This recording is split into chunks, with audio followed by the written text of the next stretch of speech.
Hey, so this interview was recorded in February 2025. I wanted to put this one up for you guys, but keep in mind that some of the things we talk about might be out of date, like release dates and that sort of thing. There's also a second interview that'll come out soon, so keep your eyes out for that. I've also got a new type of video that's coming out after this one, which I think you guys will love. And finally, check out my Instagram and enjoy. Today I got Bvdlvd on for an interview, and I actually got the chance to be able to listen to his next album early. So if you want to learn exclusive info about it, definitely stick around. You're a great performer. Do you ever get like nervous before a show? I'm always nervous before a show. I watched your interview with Bvdlvd, and I have kind of the same thing where I'm just kind of like, I'm fine up until the day of the show, and then I remember like when we were doing the UK tour, I had to like fully make like a mantra to get through it, and it was something like, I remember talking to Jai, my DJ. He was like, maybe like come up with like a mantra or something to help you like get through it, and I straight up just like came up with the word determination or some shit, and I did this like little like 20-second meditation throughout the whole tour, and that got me through it. But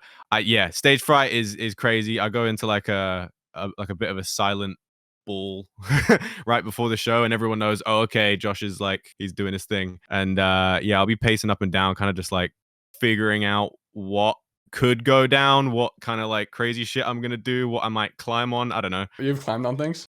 Yeah, yeah, you got to. You kind of have to. I'm always looking for what is the extra thing I can do at this show, because I think, there's usually a big lineup and stuff, and you're not always at the headline, and I want to try and captivate the crowd, and like make them like me. I was watching a video of you doing a wall of death. That was fire. What, do you know where that was? Or where did we do a wall of death? We did that on the Darky tour in Europe. It was probably that. It was probably that. Yeah. Yeah, it was crazy. The Darky tour was insane. It was honestly like being a superhero for a month. Like Darky straight up put us in a place where, I mean, it could straight up be a once in a lifetime opportunity. Like, I will never forget that tour. Getting ill and carrying on and shit. It was just awful. But good.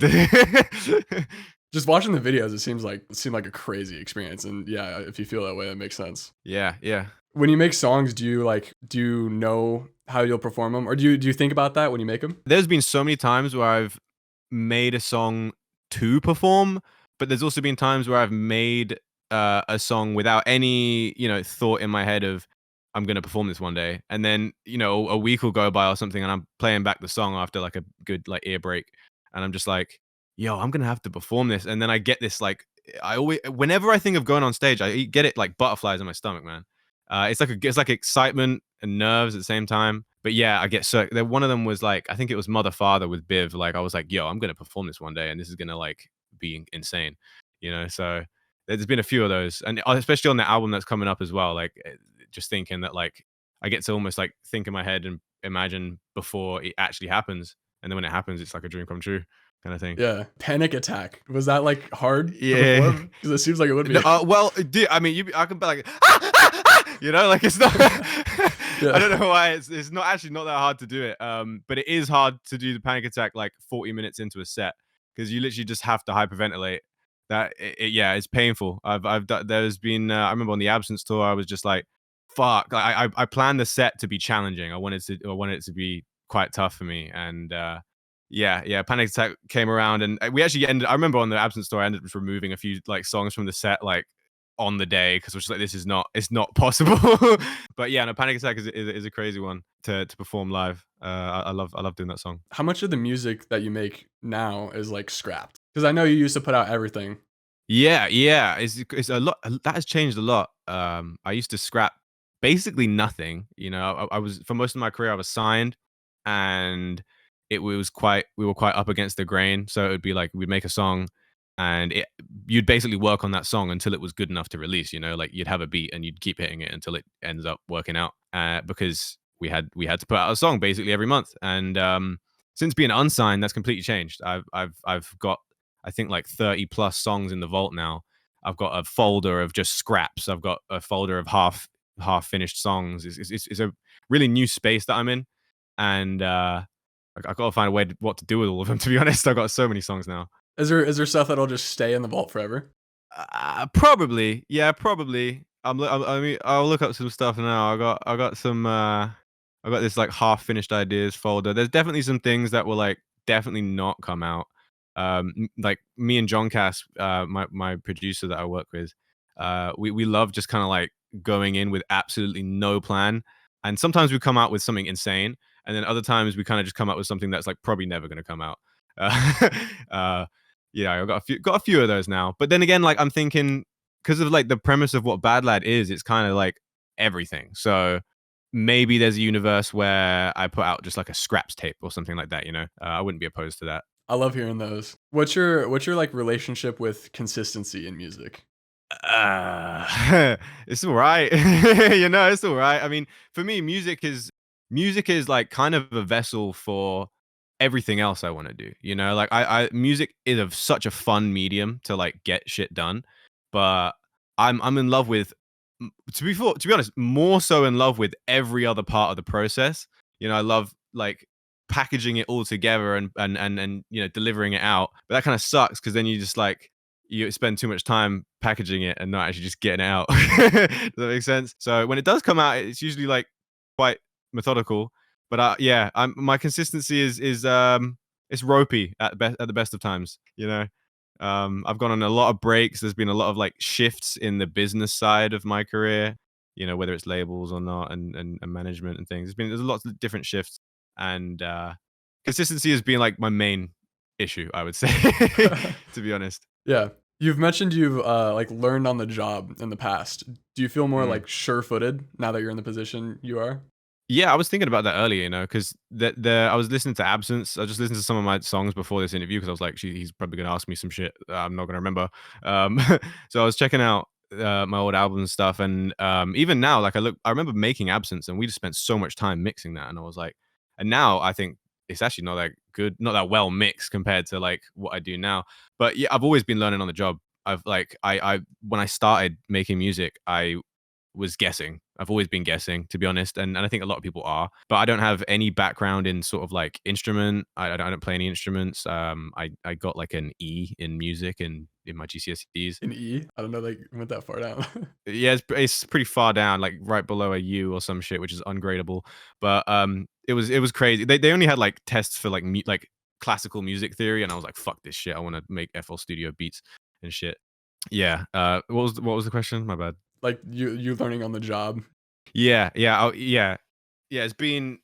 I've always been learning on the job. It's been quite an interesting path. There's been a lot of like imposter syndrome as well, thinking like, do I really know what I know as well? Because there's I've got like somewhat far in this career. I've done like all right, and it's there's been a lot of like having to reaffirm my own capability. I think at a lot of times.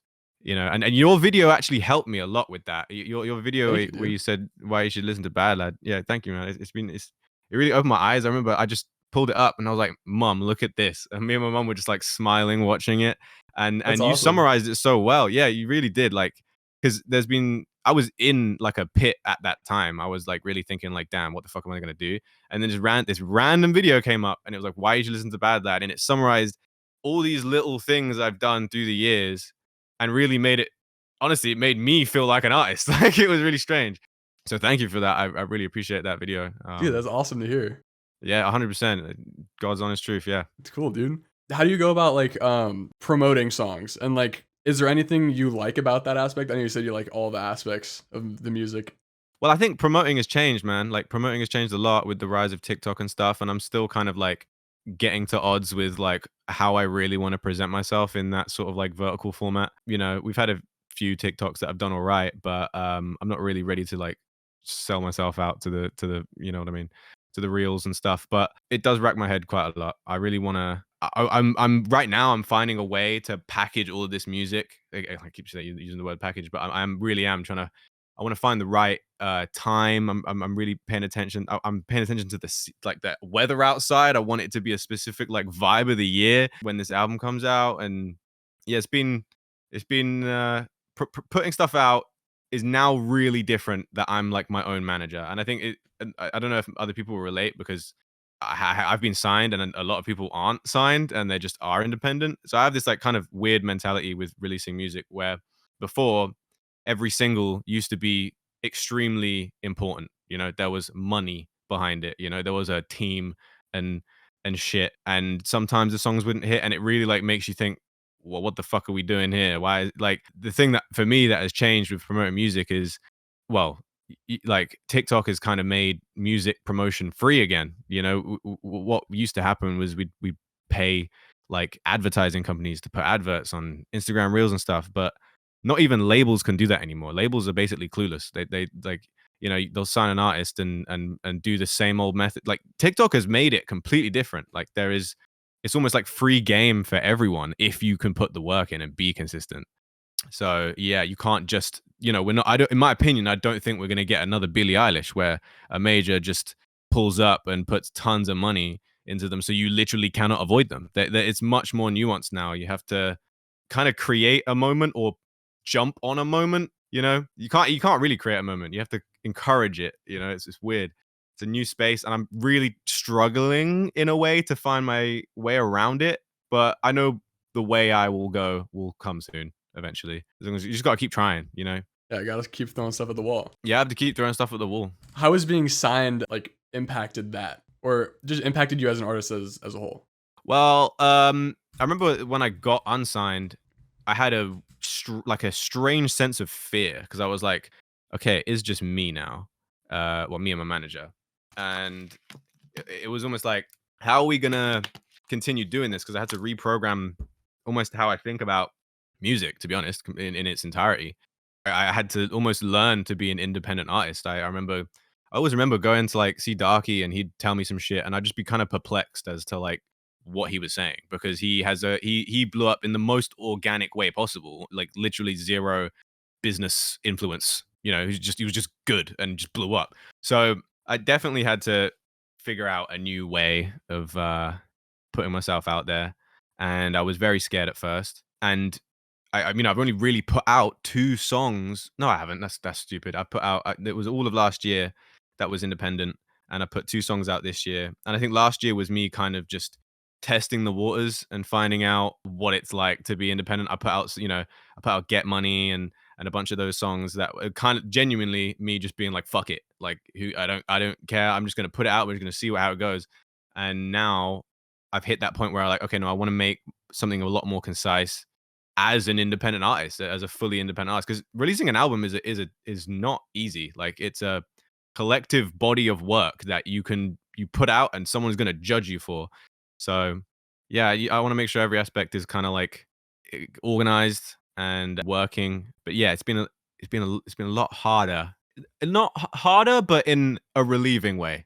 I'm my own manager now, you know, if that makes sense. You know, like even my actual manager has like kind of less of a say now, you know, like there is like, because when you sign, it is you and a team that are working on your image or vision, I guess. And there's always a second opinion. And now there isn't that second opinion.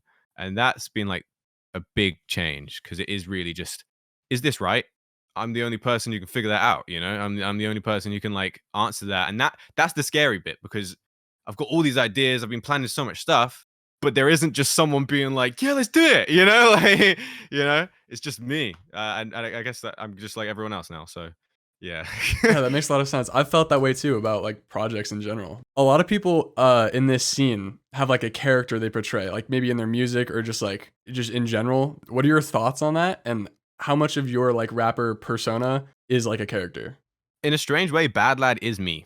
It just is me. But it's like I've always been quite introverted. You know, it is Bad Lad has always been the reason for me to.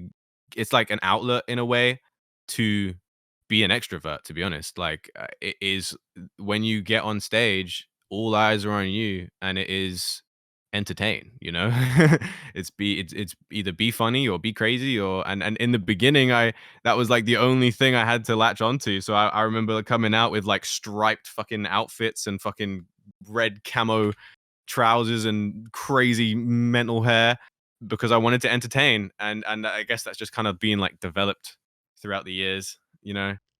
Sorry, I've got such bad memory. What was the question? Is like how much of your rapper persona is like a character?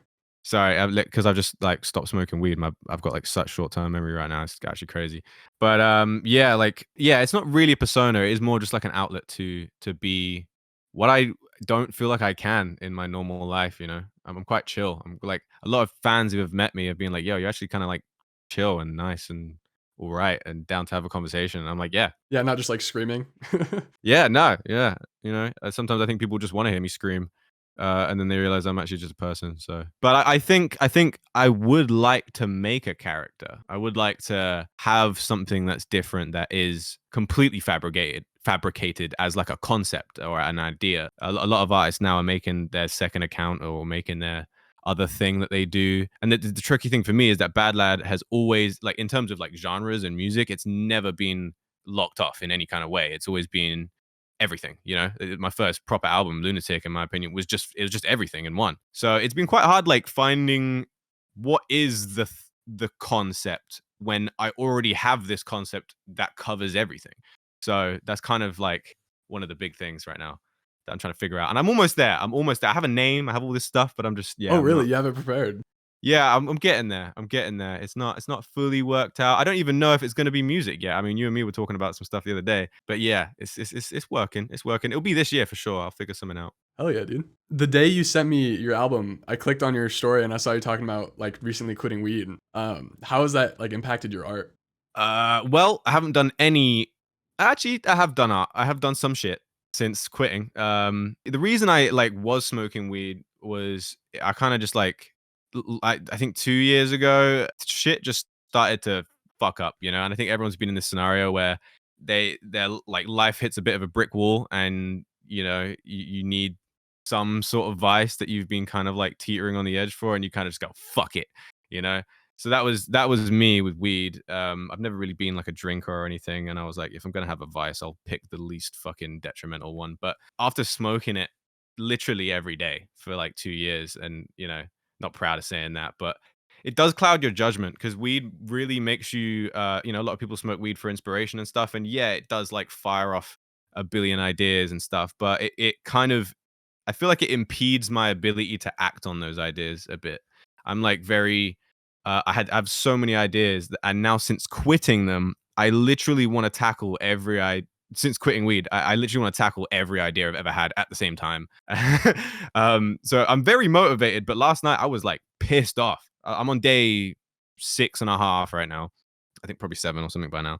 But like, yeah, last night I was going through the motions of just like, you know, like I want to like talking to you. I'm really inspired. Which I mean, hey, it could be worse. I could be having a worse scenario. Like I'm complaining about being motivated, but yeah, like the brain, the cloud of the brain fog is just completely dissipated, and I can see to the end of the fucking garden, and I can just see clearly now, and but that's caused its own kind of things. I feel like I'm not out of the woodworks yet. I need to I'm giving it a whole like 45 days. I've got this app that's gonna like detox my whole body, and I've got like Hell yeah. tracking it. It's like I'm expecting nightmares at some point or some shit You're like that, you know. committed. I'm committed. No, I'm doing this thing, man, because like life's changed a lot. I hit sort of just like a it was literally like a week ago I hit a point where I was just like something ain't right. And I always find when I get to those points that you kind of just need a bit of a reset. So you know, it was tough, but I'm very grateful for my family. Like my parents, they know I smoke weed. They're cool with all that stuff, and I told them that like I'm having these issues, and they've been super supportive for me. And it's been honestly not as hard as I thought quitting weed. If anyone's trying to quit like weed, it's actually not hard. The thought of it is harder than doing it because weed latches onto your wants and needs and all those things, and it makes you think, oh, what am I gonna do without it? But then you know you go through 3 days of no weed, you sweat a little bit, and you're like, oh, it's actually not that bad. I don't even like want it. I'm not even I like I don't I could I'm not even interested in smoking weed right now. It's weird. It's not like crack or anything. Yeah. Did it like impact your art while you were on it? Yeah, I mean, I think like to be honest, weed is just one of them things where like if you smoke it and you're not really a stoner, you're probably just gonna get couch locked and just not do anything. But when you become an actual tried and true level 10 stoner, you're just like it does help. It really does. Like, you know, me and John in the studio, we're bunning, blazing the whole session. It's just like a ritual at this point, and I'm don't know what the fuck I'm gonna do next session. Uh, but it definitely does help, like, just bring a vibe. A lot of artists smoke weed. A lot of artists smoke weed, but I genuinely would say don't chronically smoke weed. Just don't. It's not the move. Wake and bake is not the move. It fucks you up. It fucks you up just from experience. And I am a level 10 stoner. What's the process of making a song for you? What does that look like? Honestly, it's like it's changed a lot because I've sometimes I'm recording in my bedroom. Sometimes I very rarely go to like a proper studio. Like the for a long time when I was working with John Cass, which is since like last year, we used to just go to his house and he had like a studio in his bedroom, and that was actually my first time since last year. It was my first time actually going out to record. I've always been like a bedroom art in my own bedroom, and it's been very different going out and recording. But the process is like, well, with John, we always just start with absolutely nothing. There's been times where we've gone in with no idea and come out with a pop song. And that's been crazy because we're like he makes dubstep and I make rap, and it's like, why did we just make a pop song? But it's sick, so who cares? And but that process is very different to when I just make music by myself. Like me and John have a bit of like it's like, okay, you make the beat, okay, all right, okay, then we record. Now and with me, I kind of punch in on my own. I'm always like, I pull up a beat, I let it run for a bit, and I don't really write. Like I'll sometimes write like a 2 lines or maybe like a bunch of 2 lines and jump off those, and then yeah, kind of the song just kind of builds itself after a while. But I've tried to stop doing that. Like I want to be a lot more concise with my lyrics and try and build more of a story, which I've been doing as of this year. And yeah, it's always changing, man. It's always changing, and I think like it's really important to be fluid with the creation of music. Like there is no rules. There's no rule set. It's about finding the way you work and working with that. You may be feeling weird one day, or there's been times where we've literally gone into studio and everything's been bosh bosh bosh perfect. Everything's gone like amazingly, and then the other times we've gone in studio, me and John are kind of just sat there, just like, let's make another one. Let's try something else. So like like music is not a tried and tested formula. You have to work with it and go with the motion. Literally go with the motion. Oh, you've talked about already having started the next album at the time of Absence release. Is that Yeah, project yeah. scrapped, or is that this upcoming project? Yeah, so I mean, I made Absence. I was signed to Earache Records, and that was actually for 2 albums. So, and Earache Records is like a metal label, and we were planning on making 2 albums. We didn't finish the deal. I won't go into that, but we made Absence, and I was already while I was making Absence, I was making the next album, and I actually like had a bit like actually a bit more of the next album done than Absence, and I really wanted to make the next album. I'll just call it like, the next album's called Presence, just so I don't have to keep saying the next album. So we got Absence and we got Presence, which is coming this year. Yeah, we ended up. I wanted to make a metal album, but to get to the metal album, I had to make a goodbye trap metal album, and that's Absence.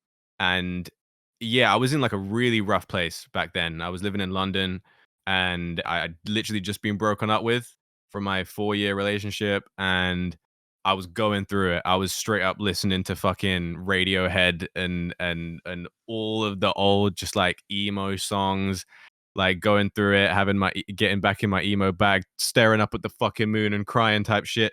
But but and I was really in my bag to make a metal like post punk like kind of post rock album, but it wasn't fully fleshed out yet because I didn't have the pieces yet. I had the ideas and I had the concepts and we had some demo beats, but we didn't really have like the band fully formed yet, and we didn't have all these like if I'm gonna like metalheads don't fuck around. They don't like trap metal. They don't like when you piss on their fucking music. So I have to treat metal with respect. I have to really try, and I've always known that they don't fuck around, man. They don't fuck around. So yeah, I just I wanted to take my time on it, and Absence came out, and we were ready. We were basically ready. We were like, yeah, Presence is done. And then everything went wrong, but I won't go into details. And I'm glad that it kind of did go wrong because it gave me a second look at the next album, and we spent the next year continuing to develop the next album. and I'm so happy with where it's come now. I'm so happy with like the way this new one sounds. So it's a different album, like whole different songs, Yeah, completely. but it's just called the same thing. No, so absence and presence. We've got like absence was the one I've released, the orange one, and then yeah, presence is what's coming next. And absence was supposed to be sort of like a goodbye kind of love letter to trap metal. I was getting kind of bored of it, and I thought the scene and everything was changing. A lot of people were making different accounts with like metal sounding kind of stuff, and I was like, fuck this. I'm gonna make a better fucking metal project than anyone else and just put it out on my main account. Fuck it. Um, so that's that. That's like why I did that. And at the moment we're kind of just searching for like a good home for it. I want to make sure I'm on like a good distributor. I want to make sure that like, you know, that people like whoever is going to be putting this album out with me is going to be it understands that it's an important album. Because I mean, I was going through it. It was literally I hit rock bottom and I was like, fuck it, time to make the breakup album. Let's do it. And that was that. How has being a fan of music changed for you now that you yourself are an artist? Oh, dude, this is the same. Like it's the same with anything. The second you start studying a creative form, it does take the magic out of it, man. I'm the worst guy to go to the movies with. I literally just now my mum was watching Emmerdale. If you don't know what that is, it's a reality TV show in the UK. Shout out Emmerdale. Leave a like if you watch Emmerdale. And I was like, yo, that's a forest scene. That was actually shot in the day because it's better to shoot in the. I'm just like that guy, man. I'm like the fucking Alien movie. I was like, that's London. I know that's London, and then you comped in that bit and shit. Anyway, yeah, it kind of has ruined the magic so much to the point where I actually don't listen to music now. I just don't. I Really? don't even like. Yeah, I really don't. I mean, I do. Like, I like me listening to music, but it has taken the wow factor out of it in a way, and but Man. but that's kind of cool because when I do get impressed by a song, it's fucking good. Like it's good. Like it's some next level shit. But yeah, I don't listen to I rarely listen to people in our scene. I rarely listen to music. I don't have time to listen to music. I'll be honest. I'm more so inspired by the idea of music than other people's music. Yeah, that's kind of It's sad to kind of mad to hear. hear. It's kind of mad to say like an artist that doesn't listen to music, but Baby You Know Money's the same. Really? Yeah, he's the same. It's just like I think a lot of artists could relate when you get to a certain degree or a certain like amount of dedication to it. It kind of doesn't matter what anyone else is doing because it's about like your vision in a way. And yeah, it's good to take inspiration and stuff and see what tap in every now and then and see what everyone's doing. But yeah, I'm more interested in making it than listening to it. Can you like enjoy your own songs? Like, do you ever have them in your playlist or something? My time to enjoy my songs is while it's not released. That's why like a lot of my like songs that I've previewed, like Numb was put out as a TikTok one entire year before it actually came out, and that was my time to enjoy the song. By the time the song's out, I fucking hate it. It's done. My that's my when I hate the song, that's when it's going out because my time with it is done. It's time for the world to see it, I guess. So I'm sure when the next album's out, I'll be like ready to say it's shit because I'll be already on the next thing. Why is that like because everyone else can see it, or is it's just the timing? Yeah, it kind of is the timing. I will just listen to it so much to the point where like when it comes out, it's not really special anymore. It's kind of silly. It's a bit of a destructive process, but it's just how I am, man. Like I love my songs. I love my songs, and I don't talk shit on my own music or anything, but and I look back on Lunatic. I love that album, but I don't listen to it. I'm not gonna listen to my fucking album. That's like kind of weird because like I'm mixing it, I'm mastering it, I'm doing all the bits. I'm doing the fucking video. If you've ever edited a music video, you're hearing the same line over and over and over and over and over again. And like I've had my time with the song. I've probably played the song more than more than the song will ever get streams. So that I've when my time is done with the song is when it's time for it to go out. That makes a lot of sense, actually. Okay. How do you feel like you've changed as an artist throughout the years? I was very naive at first. I think a lot of development has happened, and I think that's almost part of the entire Bad Lad journey. And I think a lot of reasons why people even actually still stick around to some degree is because of the development. Like my entire journey, every song I've basically ever made up until this year is out. Like there isn't like from the beginning there was no scraps. There was literally zero scraps. It was finish it, make it good enough and put it out. And the first album, the second album, Lunatic, like there's probably it between the whole entire like 5 years of my career, excluding this one, there's probably been like 3 scraps that never made it out. You know? Yeah, it's been a mad one. What's your favorite song that you made? Ooh.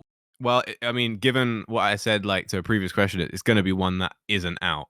You know, it's going to be one I'd assume, yeah. that's, yeah. I mean, there's a few, man, because there's a lot of fun ones right now in the vault. Like that, you know, there's a song on Presence, song number 8.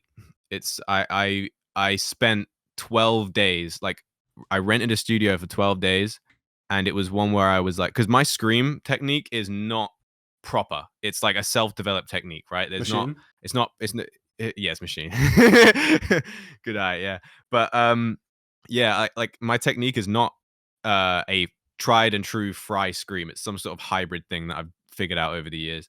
Um and I wanted to be like, no, you know what? If I'm gonna do a fucking metal song, I'm gonna actually learn this shit. And I spent 12 days, 12 nights in studio just trying to get this. And it was on the last day where I was like, oh, that's how you fucking scream. Like, and it was so close. It was like a tiny like feeling different in my neck. I couldn't describe it, but my technique already is so close to a fry scream that I was like, oh, I'm just trying too hard. It's actually just this.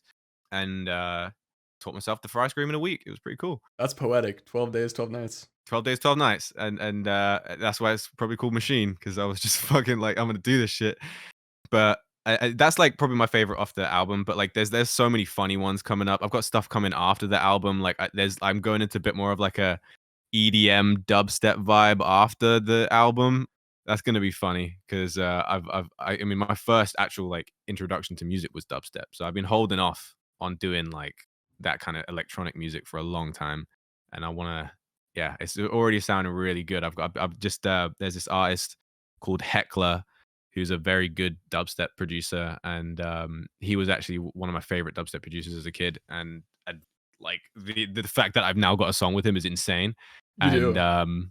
yeah, it's Wow. yeah, we've finished. That was like the last song I finished, and yeah, it goes fucking crazy. I'm excited to It's see that. absolutely insane. Yeah, I'll show you after the call. Oh, cool. Okay. I know you say you don't listen to music right now, but who is your favorite artist if you have one? It's Radiohead, hands down. It's Radiohead, and it's wait, let me just check. Yeah, it's Radiohead. Yeah. Radiohead just like hit some fucking strange vibe. Radiohead get a load of hate.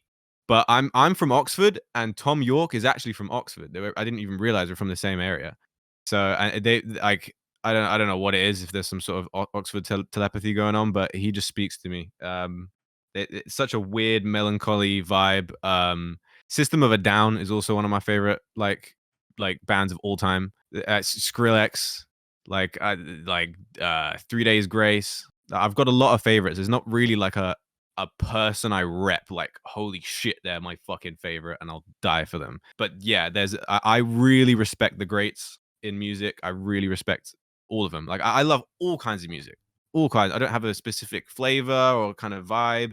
Anything you put on anything, I'll love it. You know, and because I've learned within my career to respect music for what it is. You know, like no matter how shit it is, or like different, or like quirky it could be, someone spent a lot of time thinking about it, you know? So I'm more interested in like, oh, okay, that's like, why did they think that way?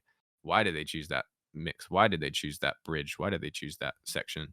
That's what I fall in love with, like that side of the creative aspect, rather than just like making something loud and distorted and shit. Like that's, I mean, to be fair, I've been and done that. I'm kind of like over it, Yeah. you know? Are there any shows you got in the works? No, but I am, that's like kind of in talks right now. I really want to like this year I want to get to America, man. I would love to get to America again. You know, yeah, I would love to, man, cuz like I think it was last year I did Mullet Mania, and just like it was the first time. I know I've done the Europe tour and stuff, but that's just still a little bit closer to home, you know.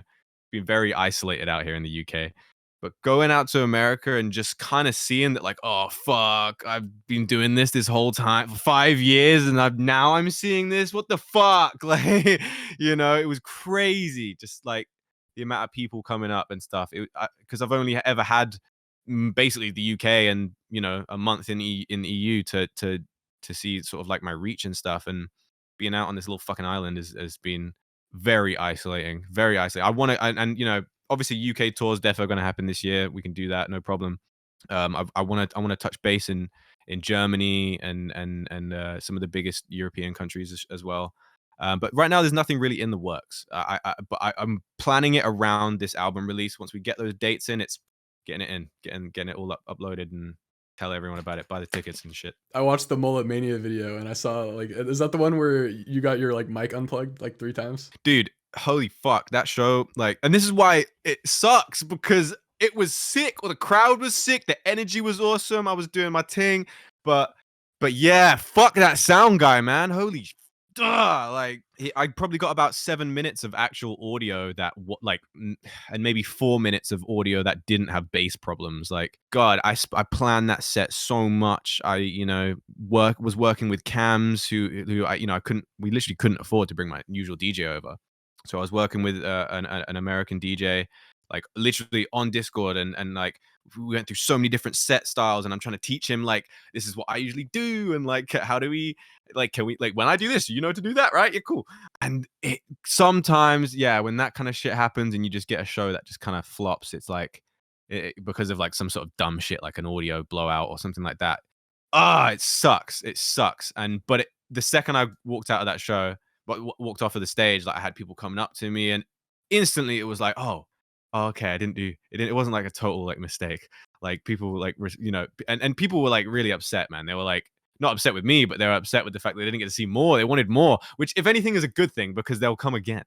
They'll be like, oh, we need to see a full Bad Lad set. So that's cool. Like New York got to see a little taste of me, but yeah, I'll be back. I'll be back for the redemption arc. Oh yeah. You've collaborated with a lot of artists throughout your career. How have the people around you like influenced you as an artist? Massively. I mean, God, I mean, Darky's a huge one.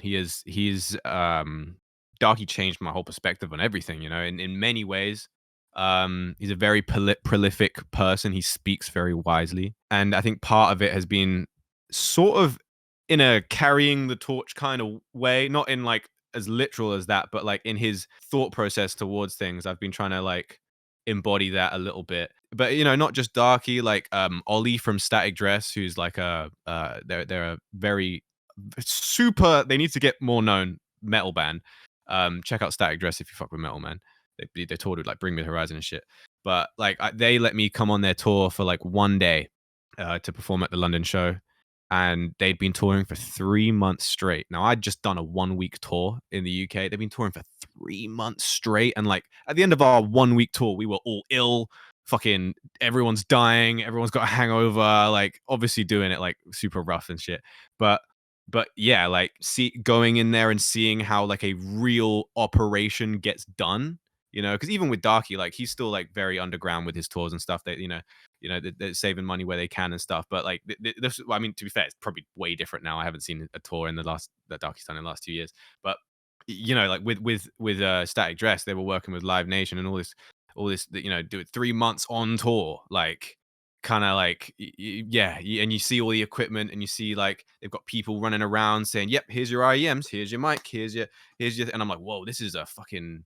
You know, they've got a checklist. They've got all this stuff. Yeah, your mic's going to be there at this time. Go over there at this time. Like, holy fuck. So, yeah, I've taken loads of pointers from loads of people I've worked with over the years, man. It's been awesome trying to just seeing how everyone else works. Because, like, music is a big problem-solving escapade. You know, like, it's all about figuring out these things and finding how to make it work. And when you do find out your own little way, it's so, like, gratifying and rewarding. 100%.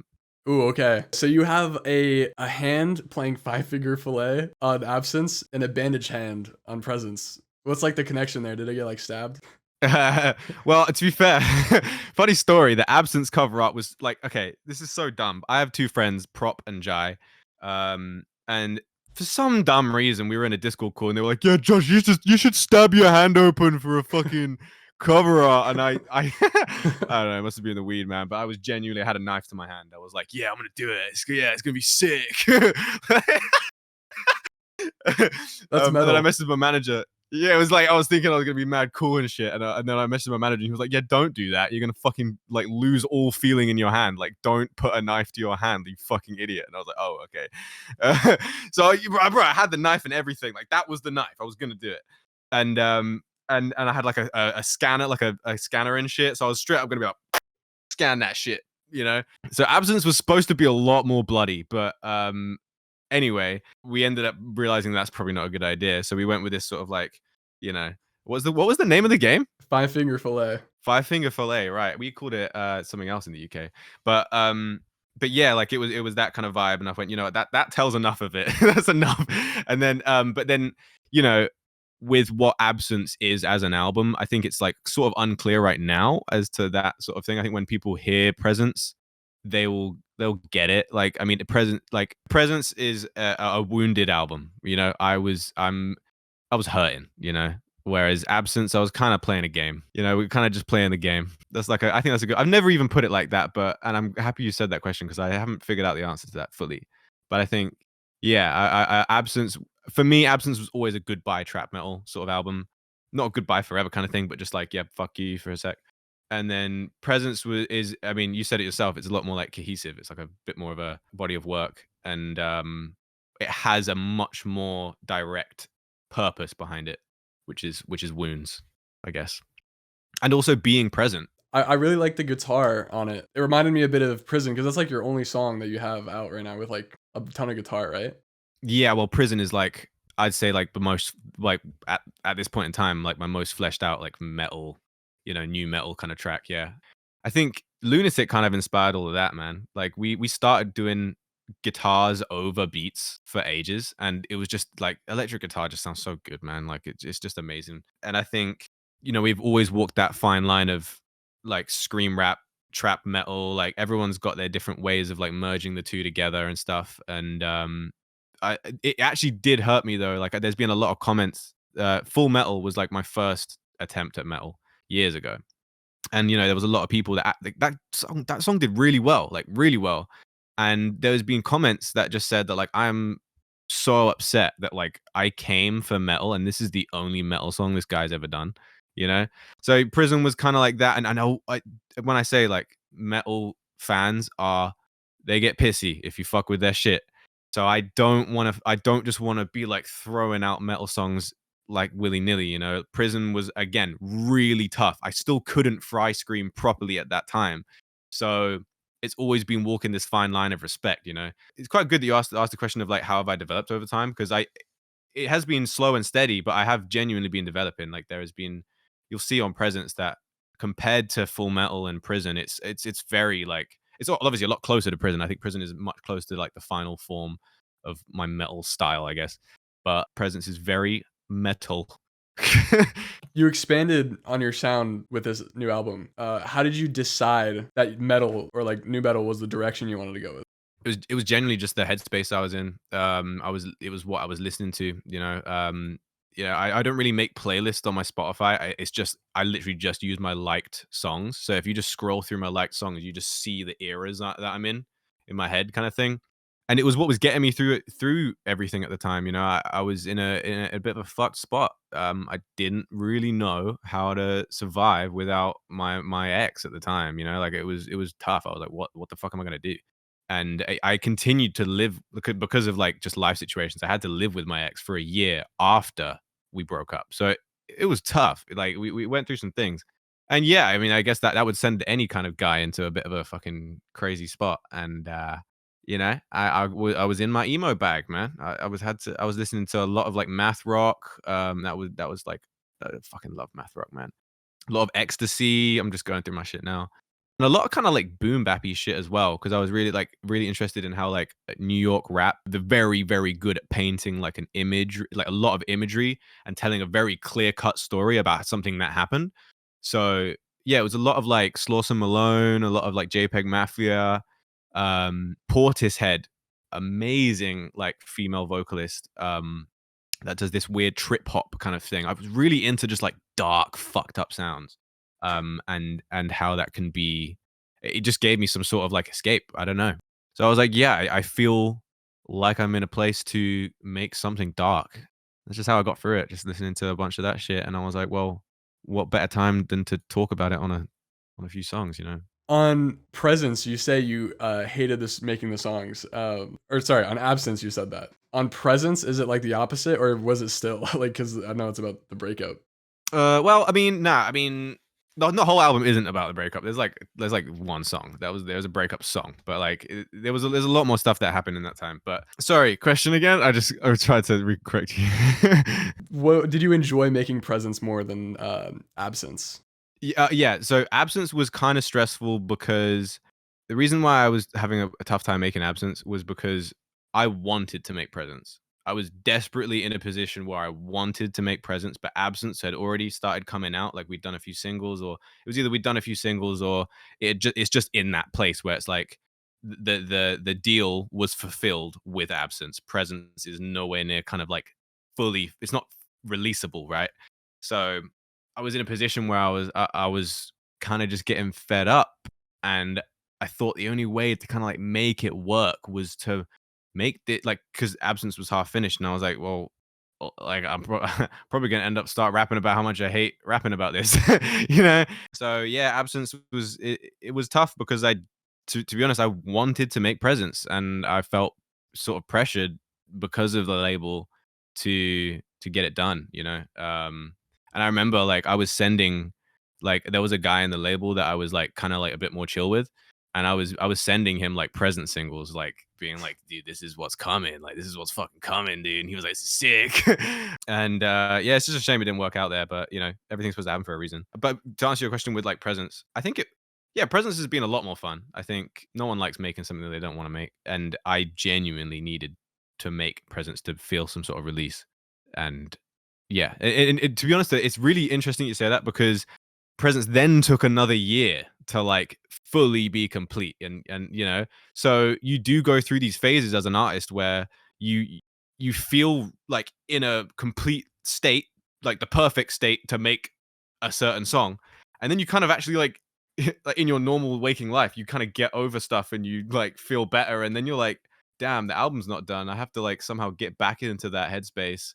So music is kind of torturous sometimes for me, because I'm like having to remember the shit I've got over, you know, in a way. And I'm sure a lot of artists can relate. Like sometimes you can't make shit in the right time, and or you start it in the right time and you get like some real good like shit out there. But then it's like the hard part is coming back to it at a later date and putting yourself back in your own shoes.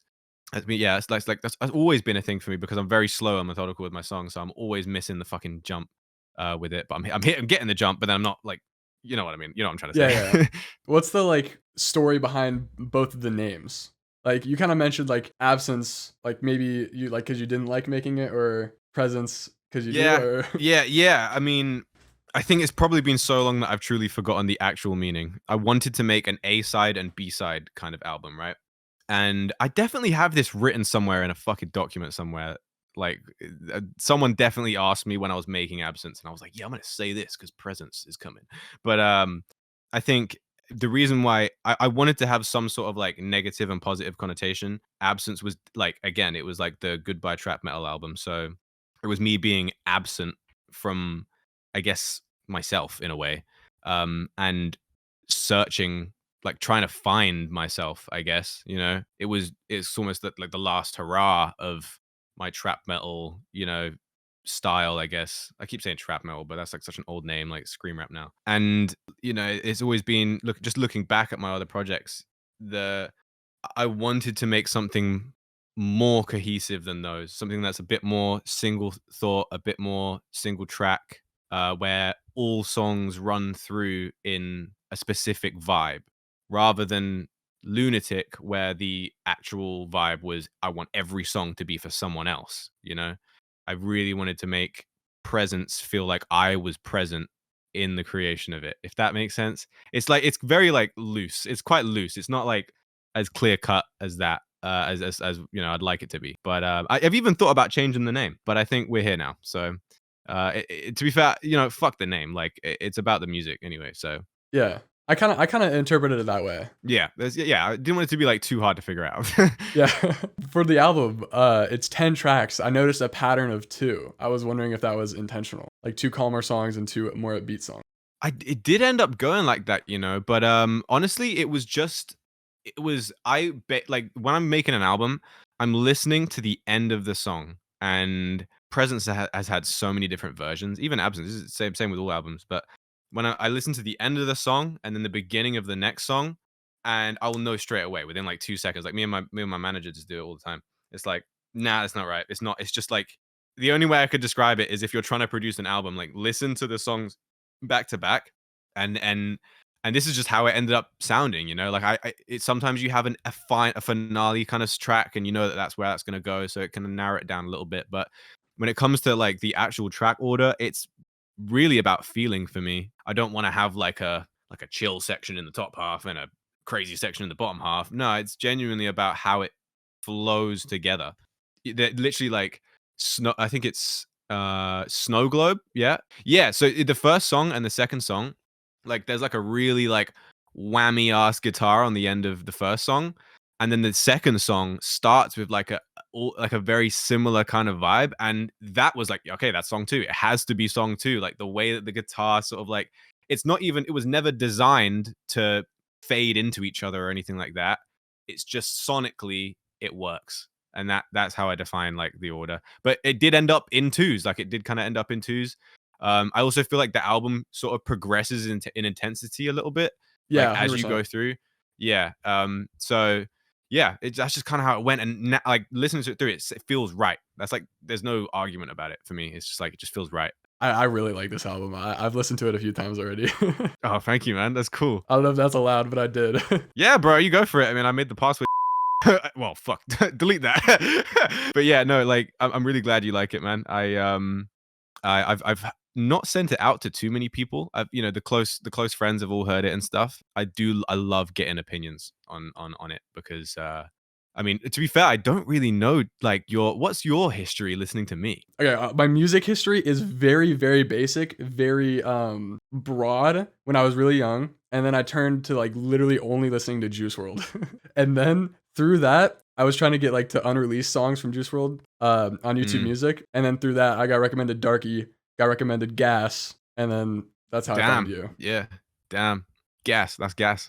Yeah. Yeah, man. Oh, that's cool. I mean, thanks, I guess, and I'm glad you like it. I mean, it was really cool seeing your video because like you've been hearing from like you've been here since like Don't Look at Me and shit, or you've heard Don't Look at Me and like you knew your shit. It was kind of cool. It was, Yeah, you know, bro. you even did the little radar little hint as well, and I was like, oh damn, he's done his research. He's been on my radar, and I was like, oh, Yeah. I saw that. I saw that. Okay, I've got one last question about the album because I don't want to do too much because like no one's gonna know what we're talking about. My last Presence question is Dirt seems to be one of the most personal songs on the project. What's the like story behind it? Well, so Dirt was kind of like okay, how do I even describe this? Like, so Hornet Sting is supposed to be the breakup song, and I don't, you know what? I don't fully remember. Like, let me just pull it up. I think, yeah, I remember making it, and it's really weird because like I made these songs like while I was in the same house as my ex, so it's like it feels like a little weird saying it's about her because it's not like a diss on her or anything. Like me, like Shara, I have a lot of respect for her, man. Like we're still good friends to this day. Like there's nothing, no bad blood or anything. You know, to live together with your ex, you have to get on. So, you know, it was Dirt's kind of like when I'm saying like I put my trust in you, it's kind of like I put it's like the trust I almost put in myself that I thought that this was gonna be it. And I thought this was gonna be, you know, I was in a flat in London. It was like, damn, mission's complete. It was like, you know, I'm happy. And the trust that I put in that idea it got put in the dirt. You know, it kind of literally did, you know. It's like so like when I say it's sort of about her, it is and it isn't because Hornet Sting is the breakup song really. But I felt so many different emotions of you know, like I say the word betrayal, but that makes it sound directed at her. It's not betrayal. It's like, you know, you're kind of just dumbfounded by your own situation. if that makes sense. Yeah. Okay. And I just felt like I was put in the dirt. Those 2 songs together are really, like, they're solid, man. I don't know. You obviously thought that because 'cause they're together, but man, those are Yeah, good. yeah, those 2 songs, well, I mean, all the songs hit, man, but, like, yeah, like, I wanted to make a lot of my songs have been very rah, rah, rah, funny, stupid, you know, and I've made a few, like, more somber songs, but they've always been quite metaphorical and shit, but this is, like this album is for me. I did like, every album I've ever made has been for the fans. It's always been for the fans or, like, what they might want, and I kinda I needed to do something for myself. And a lot of artists just make music for themselves, you know, they just make it, but they do what they wanna do. I've always been like "Well, what do you want? I'll make it." And that it just can't run when you're trying to make a personal album, and I had to make an album that was my struggle. Thankfully, I'm all out of it now. I'm chilling, and you know, me and Shara are all sweet and all that, and everything. But yeah, yeah, tough times. I've had a tough few years, and I think a lot of the, you know, when you said in your video like, oh, he's taking a 7 month hiatus, like I was like, yeah, damn, I wish I could just tell you why. You know, there's been a lot of change, so much change that it's scary, but I'm still here, still ready to fight everything. It's just figuring out the new methods. What does the, like, near future look like for you? You know, I'd love to say I knew. For me, the near future, I mean, in terms of music, we're putting out a lot of it. It's just finding the right, again, I say package, but it is finding the right timing and stuff. I want this album to come out before summer. I want it to come out before summer, and then because I think the stuff that's coming after it will work really well in summer when everyone's fucking having fun. You know, I think it's important that this album comes out when everyone feels shit. And because I've been feeling the seasonal depression this year for some reason. It's never affected me in my, you know, in the past, but seasonal depression is now a thing in my life, and I want summer to be lit, so I'm putting the lit music out in summer. And you know, again, we're gonna try and do some tours. I want to get a lot of I want to do some more merch, and I think with, you know, with what we were talking about, I'd love to venture out into something different. I don't think music is enough. I'll be real. And I say that there's so much shit I have to do with music, but it's still like, I started out as a YouTuber, man. I love just making shit about stuff I want to talk about. And there's been times where I've like made a YouTube video and just being like, well, there's no fucking point in this video because it's got nothing to do with Bad Lads. So, you know, that like there's been stuff I want to talk about. So I don't know. I don't know. I'd love to chat to you, man. I Yeah. still want to figure out the exact way to do it, but more is coming. Just more. Just more is coming. And I hope I think because the fans have stuck around for the journey, they're gonna stick around for whatever's next. So That's gotta be a good feeling, cause like, the fans have stuck around. it's a great feeling. Dude, they have like, I know monthlies aren't really anything to like freak out about or anything, but they don't shift.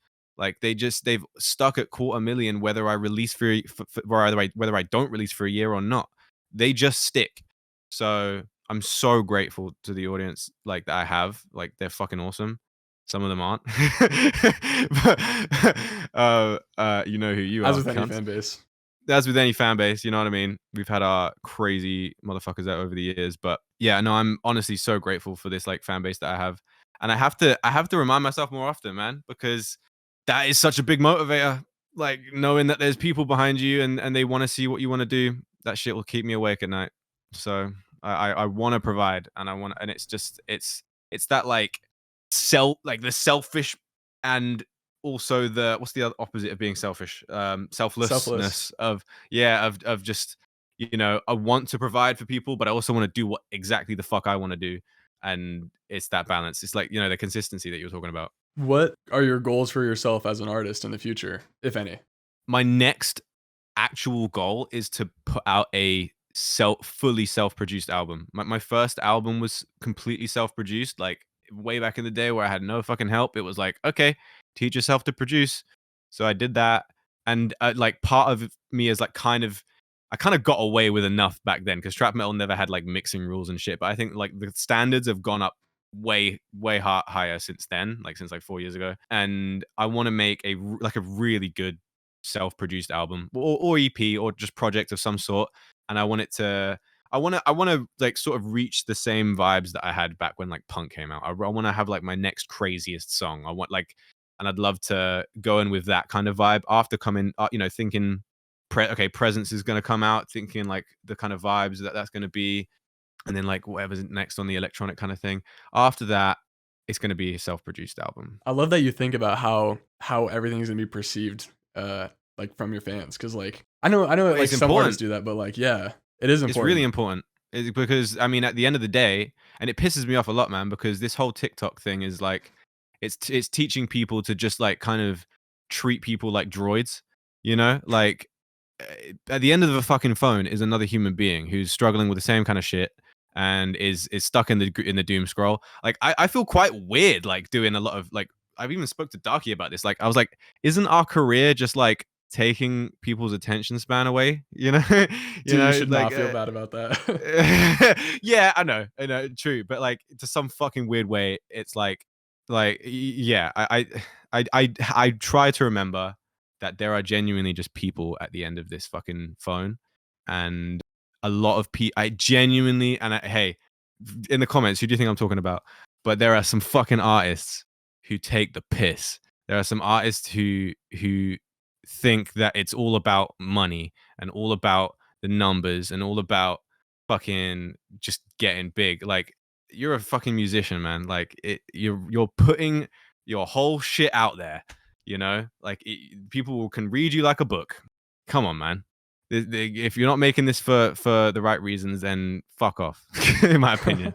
Yeah. My last question is, do you have any advice for new artists? Yeah, I would say now is the best time than in at least in the last 5 years is the best time to make music. Now is the best time. Before TikTok, before there was this algorithm, shit was like kind of fucked up. Like if you weren't signed, you kind of had no chance. You literally had no chance. So and this is like what I want people to put in perspective with, because this, people see TikTok and they see so much going on there. It seems like this unconquerable beast, and a lot of people just feel demotivated by that.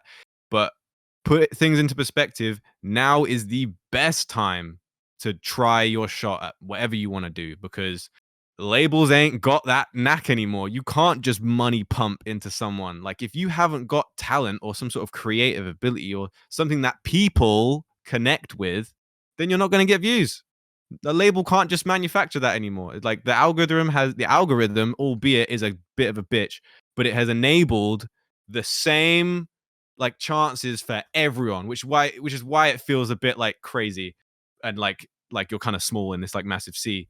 But it is, the good shit gets seen and the right shit gets seen. So that's kind of how I feel. I mean, yeah, you have all these like, AI videos, like like just like making sure the first 3 seconds and shit and all that. But I think when it comes down to it, like the people aren't stupid. It's easy to fucking swipe off of a Subway Surfer kind of video, Yeah. but you know what I mean? Hopefully I'm making sense. Yeah, no, you made a lot of sense. All right, that's it. That's the interview. Dude, thank you. That's Yeah, sick. bro. First interview in like over a year.